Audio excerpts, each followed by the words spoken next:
नमस्कार. श्री स्वामी समर्थ सर्वांना. श्लोक ददू चॅनलमध्ये तुम्हा सगळ्यांचे खूप खूप स्वागत आहे.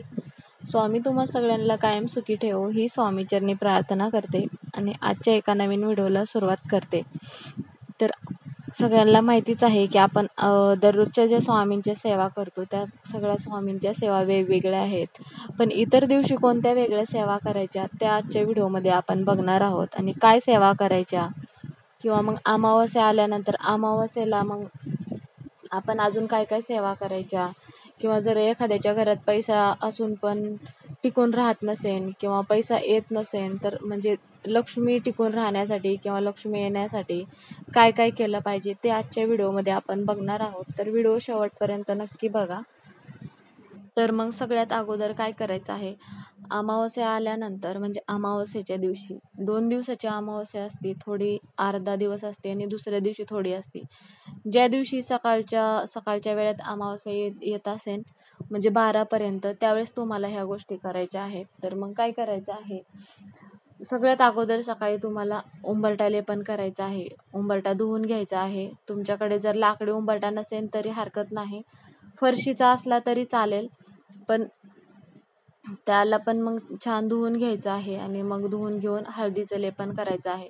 हळदीचं लेपन म्हणजे काय की हळद टाकायची आहे आणि तुमच्याकडे गोमूत्र असेल तर गोमूत्र टाकायचं, किंवा मग गुलाब पाणी असेल तर गुलाब पाणी टाकायचं. गोमूत्र का टाकायचं, कारण की एखादी बाहेरची जी नकारात्मक शक्ती असेल आपल्या घरात आली असेल तर ती नकारात्मक शक्ती, नकारात्मक ऊर्जा बाहेर निघून जाण्यासाठी, घरातलं वातावरण चांगलं राहतं. किंवा एखादी बाहेरची वाईट बाधा आपल्या घरात आली असेल तर मग ती बाहेर निघून जाण्यासाठी मग गोमूत्र शिंपडले जाते, म्हणजे घर पवित्र होतं असे म्हणतात. त्यामुळे मग गोमूत्राचा वापर करतात उंबरठा लेपण्यासाठी.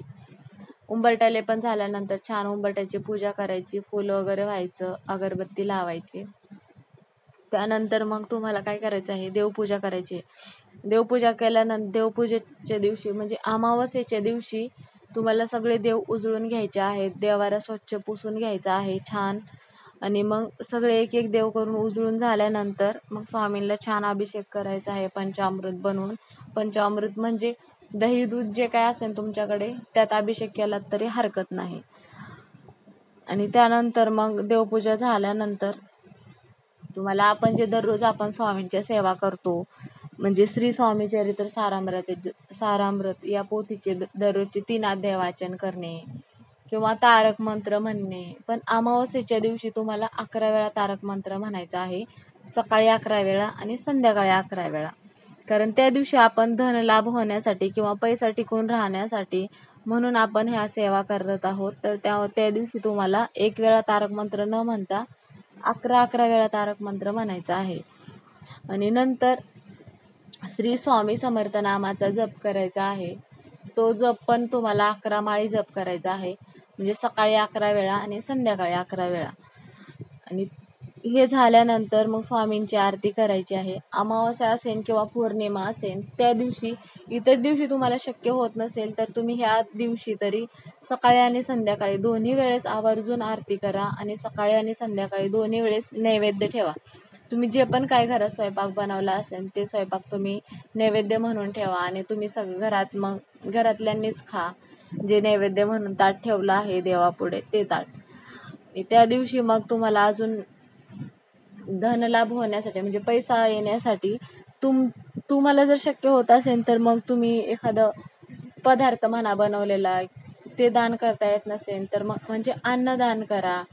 किंवा मग आता पैसा टिकून राहायचा आहे किंवा आपल्याकडे पैसा येण्यासाठी मग अगोदर आपण स्वतःनी दान केलं पाहिजे इतरांना, तर मग आपल्याकडे पैसा येईल किंवा आपल्याकडे टिकून राहील. ह्या गोष्टी होतात. तर मग त्यासाठी मग तुम्हाला काय करायला लागेल, किंवा एखाद्या गरीबाला म्हणा किंवा एखाद्या मंदिरात म्हणा किंवा जे कोणी गरजू लोक असतील त्यांना मग काही गोष्टी पाहिजे असतील तर त्या गोष्टी मग दान करा. किंवा पैसा द्या, पैसा देऊन पैशाचं दान करा. तुम्हाला जे शक्य होतं ते तुम्ही मग अमावास्या किंवा पौर्णिमेच्या दिवशी दान करा. दान केल्याने काय होतं, आपल्या घरात भरभराट येते. मग दान केल्याने आपल्या हातात वाढून धन लाभ होतो, जास्त धन लाभ होतो. त्यामुळं मग दान केलेले हे सगळ्यात पुण्य मानले जाते. जर ते शक्य होत नसेल तर मग एखादी मिठाई म्हणा किंवा केळी म्हणा, पण काही पण तुम्ही मग त्या दिवशी दान करा. आणि त्यानंतर म्हणजे काय करायचं आहे, तुम्ही बाहेर जर नोकरीसाठी असाल किंवा नसाल तरी हरकत नाही, किंवा तुमच्या घरातील एखादी व्यक्ती बाहेर नोकरीसाठी असेल किंवा तुमचा बिझनेस असेल, काही जरी असेल, तर ज्या दिवशी तुमचा पगार झाला त्या पगारातले 100 रुपये का होईना ते 100 रुपये बाकीचे खर्च केलात तरी हरकत नाही. पण असं नाही की अमावस्येच्या दिवशी किंवा पौर्णिमेच्या दिवशी पगार होतो. जेव्हा पण तुमच्या घरी पगार होईल त्या दिवशी त्या पगारातले फक्त 100 रुपये काढून तुम्ही बाजूला ठेवा. आणि मग ज्या दिवशी अमावस्या आणि पौर्णिमा येते त्या दिवशी मग ते पैसे स्वामींपुढे ठेवा किंवा देवघरात ठेवा आणि त्याची पूजा करा. आणि त्यानंतर मग काय करायचं आहे, नंतरची गोष्ट मग पैशांची पूजा केल्यानंतर ते पैसे मग तुम्ही मंदिरात दान करा किंवा एखाद्या गरीबाला दान करा. असं नाही की आता मग पगार झाला तर मग सगळेच पैसे आपण देवापुढे ठेवतो. तर मग बरेच जण ठेवतात पहिला पगार झाला, पहिला म्हणजे महिन्याचा ज्यावेळेस पगार होतो त्यावेळेस मग मंदिरात ठेवतात किंवा देवघरात ठेवतात आणि मग पूजा करतात. असं नाही की मग एवढा सगळा पगार जर तुम्ही मंदिरात किंवा देवघरात ठेवलात तर मग ते दान करता येत नाही, कारण आपल्या पण घरातील गरजा असतात. त्यामुळं त्यानंतरची गोष्ट म्हणजे गुरुचरित्राची पोथी तुमच्याकडे असेलच, म्हणजे सगळ्यांकडे असेलच असं नाही. ज्यांच्याकडे आहे त्यांनी मग गुरुचरित्राचं 14वा आणि 18वा अध्याय आवर्जून वाचन करा. दिवसभरातून जेव्हा वेळ भेटेल त्यावेळेस एकदा तरी वाचन करा. ज्यांच्याकडे नाही त्यांनी मग 14वा अध्याय किंवा 18वा अध्याय, एवढ्या एका अध्यायाचंच तुम्हाला मग एक पुस्तक भेटून जाईल. त्यासाठी तुम्हाला गुरुचरित्र पूर्ण नसेल घ्यायचं तर मग त्याचं एक वेगळं पुस्तक आहे. छोटे छोटे जे अध्याय आहेत 14वा आणि 18चं, त्यात 18वा या अध्यायाचे तुम्हाला वेगवेगळे पुस्तक भेटतील. मग ते पुस्तक तुम्ही घेऊन या.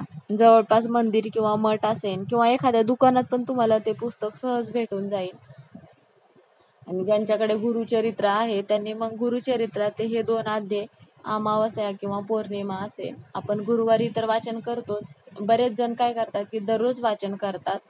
त्यामुळं सगळ्यांना शक्य होतं असं नाही. त्यामुळे ज्यांना जेवढं शक्य होतं तेवढं स्वामींच्या म्हणा किंवा गुरुदेव दत्तांच्या सेवा करतात. तर मग हे अध्याय वाचन करायचे आहेत अमावस्या किंवा पौर्णिमेला. म्हणजे काय होतं की या अध्यायाने घरात सुख शांती लाभते, धनलाभ होतो. आपल्या ज्या पण काही घरातील अडचणी असतील त्या अडचणी दूर होण्यास मदत होते. पैशाची अडचण म्हणा किंवा अजून काही आपल्या घरातील अडचण असते. असं नाही की सगळ्यांच्याच घरी पैशाची अडचण असते, असं नाही. पैसा असून पण काही लोक बरीच असे आहेत की सुखी नाही, काहींना आजारपण आहे किंवा काहींना घरात मानसिक त्रास आहे. सगळ्यांच्या अडचणी वेगवेगळ्या आहेत. त्यामुळं असं कोणीच नाही की सगळ्या बाजूने सुखी आहे, पैसा असून पण किंवा नसून पण. त्यामुळं मग हा अध्याय बरेच जण दररोज वाचन करतात. म्हणजे 14वा आणि 18वा अध्याय ज्यांना गुरुचरित्राचे पारायण करणं शक्य होत नाही ती लोक मग 14वा आणि 18वा अध्याय वाचन करतात. कारण काय होतं, दररोज सेवा करायला काही महिला बाहेर नोकरीसाठी असतात किंवा काही दादांना पण वाचन करायचं असेल, पारायण करायचं असेल तर त्यांना शक्य होत नाही. त्यामुळं ते सुद्धा मग 14वा आणि 18वा अध्याय वाचन करतात. तर मग अमावस्येला ह्या तुम्ही एवढ्या सेवा करा आणि एक वेळा तुम्ही अनुभव घ्या, कारण याचं फळ सगळ्यांना चांगलंच फळ मिळतं. कारण दररोज दररोज अमावस्या किंवा पौर्णिमा नसते. त्यामुळे आवर्जून तुम्ही ह्या सेवा करा. आणि मग ह्या ज्या एवढ्या सेवा आहेत तर त्या सेवा झाल्यानंतर तुम्हाला स्वतःलाच अनुभव येईल. मग आजच्या व्हिडिओमध्ये एवढीच माहिती सांगायची होती. तर व्हिडिओ कसा वाटला कमेंट करून नक्की सांगा. आणि चॅनलवर जर तुम्ही नवीन असाल, तुम्हाला अजून माहिती पाहिजे असेल तर मग चॅनलला सबस्क्राईब करायला विसरू नका. तर आपण परत एका नवीन व्हिडिओमध्ये पुन्हा भेटू. तोपर्यंत श्री स्वामी समर्थ.